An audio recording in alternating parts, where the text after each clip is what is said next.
మాజీ హోంమంత్రి తానేటి వనితపై సోషల్ మీడియాలో అనుచిత వ్యాఖ్యలు చేసిన వారిపై కఠిన చర్యలు తీసుకోవాలి అని కోరుతూ తూర్పుగోదావరి జిల్లా వైసీపీ ఎస్సీ సెల్ అధ్యక్షులు సాలి వేణు గోపాలపురం నియోజకవర్గ ఇన్ఛార్జ్ జిల్లా ఎస్పీ కార్యాలయంలో వినతిపత్రం అందజేశారు. అనంతరం మాట్లాడుతూ మద్యం, ఇసుక మాఫియా, మహిళలపై అత్యాచారాలతో కూటమి ప్రభుత్వం సుపరిపాలనలో తొలి అడుగు వేస్తోందని ఎద్దేవా చేశారు.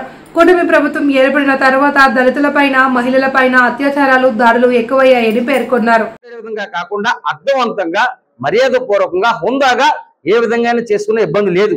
అంతేగాని ఒక రాష్ట్రానికి మాజీ హోంమంత్రిగా చేసి ఒక మంత్రి ఒక హుందాగా వెళుతున్న మా యొక్క తానేటి వంతు గారిపై మీరు చేసినటువంటి వ్యాఖ్యలు ఏవన్నీ కూడా అవి సరైనవి కాదని చెప్పి నేను మీ ఏఎంసీ చైర్మన్ గారిని, గౌరవ ఎమ్మెల్యే మద్దిపాటి వెంకటరాజు గారిని, అలాగే ముల్లపూడి బాబురాజు గారిని కూడా నేను తీవ్రంగా వాళ్ళ యొక్క విమర్శల్ని నేను ఖండిస్తూ ఈవేళ కూటమి ప్రభుత్వం ఏదైతే ప్రజలకు హామీలు ఇచ్చి గద్దెనెక్కారో ఆ హామీలన్నీ కూడా వెంటనే నెరవేర్చాలని చెప్పి డిమాండ్ చేస్తూ మా దళితుల్ని మీరు చిన్నచూపు చూస్తున్నారు. మా యొక్క మాజీ ముఖ్యమంత్రి జగన్మోహన్ రెడ్డి గారిని మాట్లాడితే ఎమ్మెల్యే అని, ఖైదీ అని, ముద్దాయని అర్థం లేకుండా మాట్లాడుతున్నారు. అటువంటి విమర్శలు చేస్తే చూస్తూ ఊరుకోరు. రాబోయే రోజుల్లో ఎట్టి పరిస్థితుల్లో వైఎస్ఆర్ కాంగ్రెస్ పార్టీ ప్రభుత్వం చేస్తుంది. మీ యొక్క ఈ విధంగా ఎవరైతే ఉత్సాహాన్ని చేశారో, ఎవరైతే ఈ విధమైన అరాచకాలు చేశారో వాళ్ళందరికీ కూడా తగిన గుణపాఠం చెప్పే పరిస్థితి ముందుంటుందని చెప్పి తెలియపరుస్తూ ఆ యొక్క ఏఎంసీ చైర్మన్ గారు అన్నారండి, ఇక రేపు పొద్దున మీరు వచ్చేది లేదు, చేసేది లేదు, తాట తీస్తాం, తోలు తీస్తాం. ఏమంటే మీడియా కూడా చెప్తున్నాను, తాటా తోలు మీరే కాదు, తాటా తోలు తీడు ఉన్నవాళ్ళు కూడా వచ్చండి. మేము 40% అంటే 40% ఓట్లతో వైఎస్ఆర్ కాంగ్రెస్ పార్టీ ఓడిపోవడం జరిగింది. అంటే 40% కూడా మేము ప్రజలుగా ఉన్నాం. మాకు తాటా తీయడం తెలుసు, తోలు చేయడు. మహా అయితే ఏం చేస్తారు, జైల్లో పెడతారు. ఏమంటే 4 రోజులు చెప్పుకోడు అంటారు కదా, అది తినిపిస్తారు, ఉంటారు. ఇప్పుడే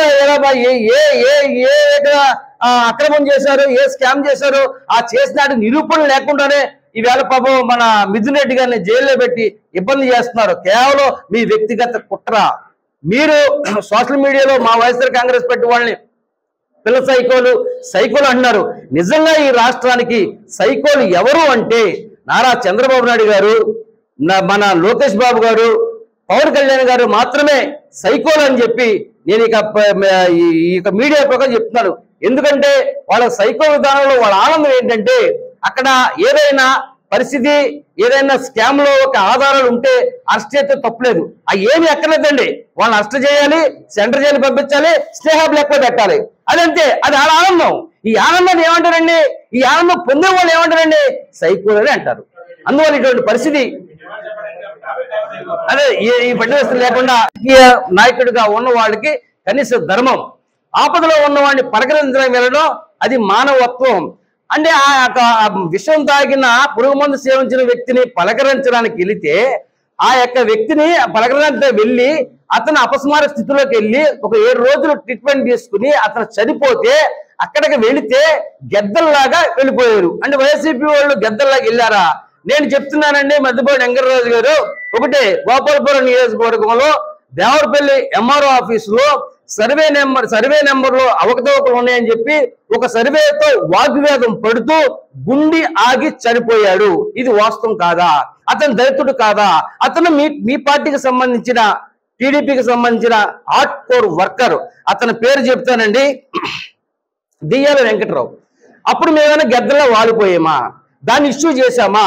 ఒక ఎంఆర్ఓ ఆఫీసులో అధికార గవర్నమెంట్ లో ప్రభుత్వ అధికారుల నిర్లక్ష్యంతో జరిగిన ఆన్లైన్ అవకతవకలకే అతను ఆవేశపడుతూ, ఆరాటపడుతూ నా భూమిలకు అయిపోయిందని అడుగుతూ గుండాగా చనిపోయిన వ్యక్తి చనిపోతే మేము గెద్దల్లా వాలిపోయి దాన్ని ఏమన్నా ప్రశ్నించడానికి మేము అడిగామా?